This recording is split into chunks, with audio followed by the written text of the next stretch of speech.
Hello everyone, welcome to global academy. इस video में हम global warming and climate change से रिलेटेड इंपॉर्टेंट एमसीक्यूज देखेंगे। So let's begin with the first question. What is the primary cause of global warming? इसका correct option है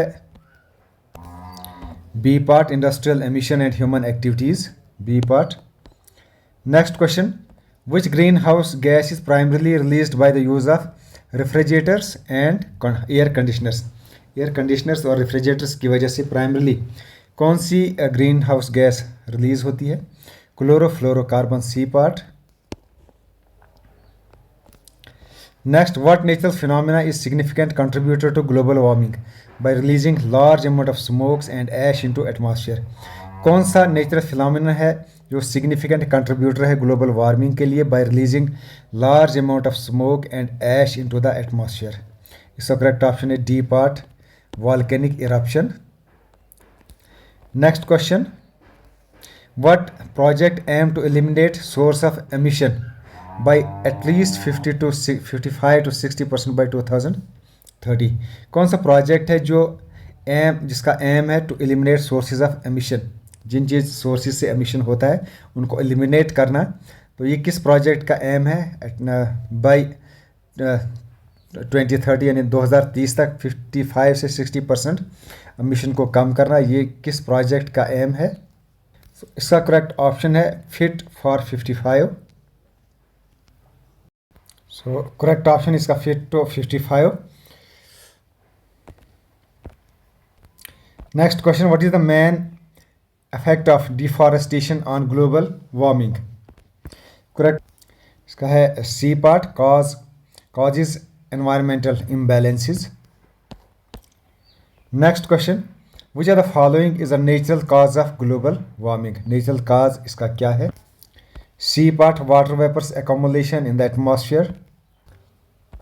Next, which project focuses on studying the costs, effectiveness, and viability of removing greenhouse gas using natural methods? तो इसका correct option greenhouse gas removal demonstrator.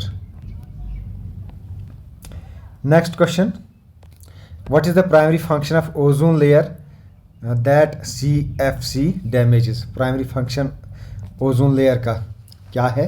What is the primary function of the ozone layer जो CFC damage करता है, जिसको CFC यानी chlorofluorocarbon damage करता है? Correct option blocking harmful ultraviolet rays. So ozone layer का प्राइमरी फंक्शन है blocking harmful ultraviolet raise.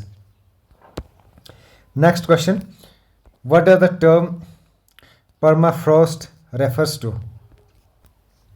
Correct option इसका frozen soil containing trapped gases, B part. What happens as a result of the greenhouse effect? Greenhouse effect से क्या होता है? तो इसका correct option है B part, heating of the atmosphere and Earth's surface. What is the objective of Extreme Heat Resilience Alliance? इसका primary objective क्या है? C, spreading awareness about the effects of extreme heat, C part. What is the Köppen climate classification scheme based on? तो Köppen climate classification scheme ये किस चीज़ पर based है? C है इसका correct option mean annual and mean monthly temperature and participation. Next question, what does a 2 degrees centigrade rise in global temperature potentially trigger? इसका correct option है B part, chain of irreversible climate reactions. What is net zero target according to Paris Climate Accord? Paris Climate According के climate accord के according net zero target क्या है? B part, balancing the release and removal of anthropogenic greenhouse gases. Next, what human activity is major contributor to global warming by releasing carbon dioxide and methane? इसका correct option है D part, agriculture. Which are the following is major impact of global warming on oceans. Oceans पर इनका क्या main impact है? B, increases ocean heat absorption. Next, which recent international agreement focuses on global cooperation to address climate change and reduce greenhouse gas emission by 2030? कौन सा international agreement focus करता है global cooperation to address climate change and reduce green house gas 2030 से पहले? तो इसका correct option है Paris agreement. Next, what significant event in 2023 emphasized the importance of global climate action due to record breaking heat waves? कौन सा significant event 2023 में हुआ जिसने एम्फेसाइज किया importance of global climate action, जो किस वजह से हुआ? रिकॉर्ड ब्रेकिंग हीट वेव्स की वजह से। करेक्ट ऑप्शन इसका heat wave in Europe. Which sector is currently the largest contributor to global green house gas emission? सबसे ज़्यादा कंट्रीब्यूटर कौन है इसका global green house gas emission का? तो इसका करेक्ट ऑप्शन है energy production, C part. Next, what is the primary goal of United Nation climate change conference COP28 scheduled for 2023?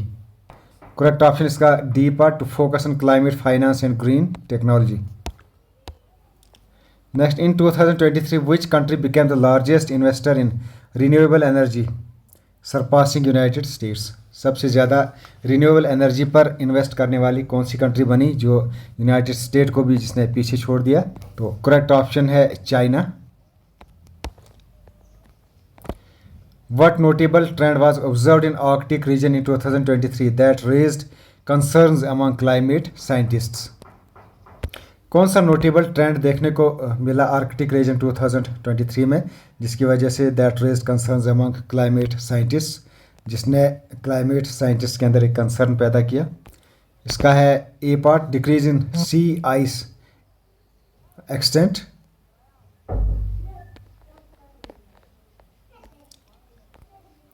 Next question, which recent climate phenomena has been linked to increasing frequency and severity of hurricanes in Atlantic oceans? किस climatic phenomena की वजह से जो hurricanes हुए हैं, severity of hurricanes जो Atlantic oceans में थे उनको इंक्रीज करने के लिए उनको लिंक किया जा रहा है कि इसकी वजह से ये सब चीज़ें हुई हैं? हाँ, सेवरिटी ऑफ जो हरिकेन्स है वो उसी वजह से हुआ है। तो वो कौन सा रिसेंट क्लाइमेटिक फिनोमिनन अकर हुआ है? तो इसका करेक्ट ऑप्शन है El Nino, B part. Next question, what climate related event in 2003 led to severe flooding and displacement in south Asia? किस क्लाइमेटिक रिलेटेड इवेंट से 2023 में बहुत ज़्यादा फ्लडिंग हुई जिसकी वजह से डिस्प्लेसमेंट भी हुई in south Asia? Correct option इसका monsoon range. Next, which major city implemented a new climate action plan 2023 और जिसका एम क्या है? Aimed at achieving carbon neutrality by 2050। इसका करेक्ट ऑप्शन है London. What significant action did European Union take European Union ने कौन सा significant action लिया in 2023 to combat climate change? B part, introduced a carbon border adjustment mechanism. तो ये थे global warming और क्लाइमेट चेंज से related important MCQs। Okay, thanks, best of luck.